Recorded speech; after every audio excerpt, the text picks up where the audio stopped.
मृत्यु का समय प्राचीन समय की बात है। घनश्याम नाम का एक गणमान्य व्यक्ति रहता था। वह शहर का जाना माना धनाढ्य एवं संस्कारी तो था ही, पूजा पाठ भी सब नियमित रूप से करता था। राजा से भी उसकी अच्छी मैत्री थी।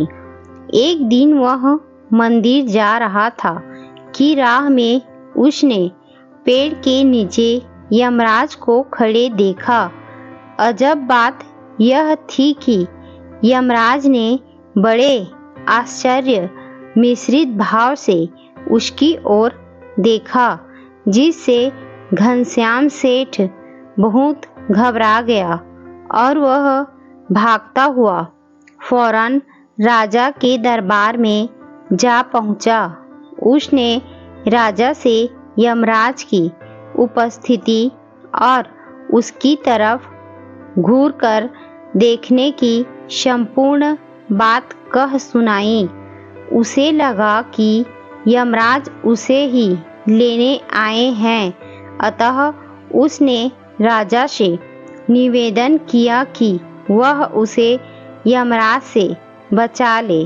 राजा के पूछने पर कि यह कैसे संभव है, घनश्याम सेठ ने कहा कि वह किसी भी तरह फौरन उसे इस शहर से बहुत दूर कहीं भेजने का प्रबंध कर दे। राजा के पास एक ऐसा चमत्कारी कालीन था जिस पर बैठकर व्यक्ति वायु की गति से विश्व के किसी भी कोने में पहुंच सकता था, और राजा ने अपने मित्र को उसी चमत्कारी कालीन पर बिठाकर बहुत दूर के देश में भेजने की व्यवस्था कर दी। घनश्याम सेठ को अब तसल्ली हो गई। नए स्थान में उसके पास रहने का स्थान तो था नहीं। रात हुई तो एक धर्मशाला में जाकर सो गया। आधी रात को सहसा उसकी नींद खुली तो उसने सामने यमराज को खड़ा पाया। सेठ जी बहुत घबरा गए। अब वह कहाँ जा सकते थे।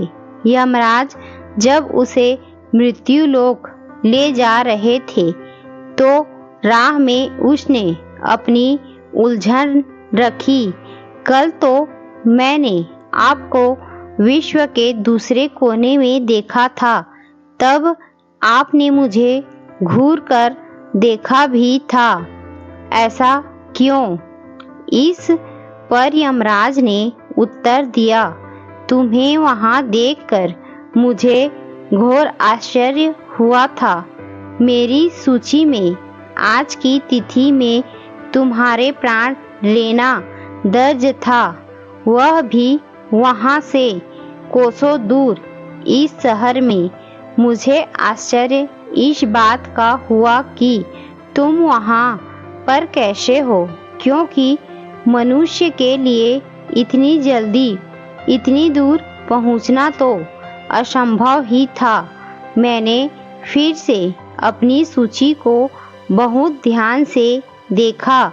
तुम्हारे प्राण यहीं लेना दर्ज था और फिर आज तुम्हें इसी स्थान पर पाकर आश्चर्यचकित हूँ। फिर घनश्याम की इतनी दूर पहुँच जाने की कहानी सुन यमराज ने कहा, हर मनुष्य की मृत्यु का समय और स्थान दोनों पूर्व निश्चित होते हैं एवं उससे बचना असंभव ही है।